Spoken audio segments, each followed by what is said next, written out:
Welcome back to Prem farms. మన దగ్గర వచ్చేసి ఇప్పుడు కొత్త ఫార్మర్ ఒక 3006 తో స్టార్ట్ చేద్దామని చెప్పేసి ఒక 1 వీక్ బ్యాక్ మన దగ్గర రావడం జరిగింది. సో మనం ఏ విధంగా ఫార్మింగ్ గురించి ఎక్స్ప్లెయిన్ చేశాము, అసలు మార్కెట్ ఎట్లుంటది, మెడిసిన్స్ ఏం వాడుకోవాలి, ఏ విధంగా ఓన్ మార్కెట్ అయితే ఎట్లుంటది, బైబ్యాక్ పద్ధతి అయితే ఎట్లుంటది అని చెప్పేసి అన్ని ఎక్స్ప్లెయిన్ చేయడం జరిగింది. ఒక్కసారి రైతు మాటలలో మనం విందాం. హాయ్ అండి అందరికి. నేను నాటుకోళ్ల ఫామ్ కొత్తగా స్టార్ట్ చేయడానికి యూట్యూబ్ లో, ఇన్స్టాగ్రామ్ లో రోజు ఒక వారం రోజులుగా రోజు చూడడం జరిగింది. కానీ నాకు ఎవరు ఒక 10-20 ఇన్స్టాగ్రామ్ పేజీలను, యూట్యూబ్ పేజీలను అందరినీ చూడడం జరిగింది. కానీ అందులో సెలెక్ట్ చేసింది ప్రేమ్ హ్యాచరీ వాళ్ళు బాగా క్వాలిటీ పిల్లని ఇస్తున్నారని యూట్యూబ్ లో చూసి, ఇన్స్టాగ్రామ్ లో చూసి నేను వాళ్ళని కన్సల్ట్ అవ్వడం జరిగింది. వాళ్ళు నాకు జీరో నాలెడ్జ్ ఉండటం వలన నాకు మొత్తం సెటప్ చేసి 3500 పిల్లలు నాకు ఇవ్వడం జరిగింది. అందులో భాగంగా ఇప్పుడు ఇది 3వ రోజు ఈ రోజు అయింది.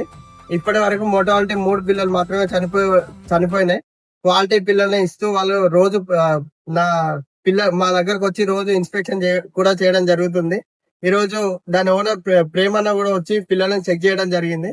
ఎవరికన్నా పిల్లలు నాటుకోడి పిల్లలు కావాలనుకుంటే ప్రేమ్ హ్యాచరీని కాంటాక్ట్ అవ్వండి.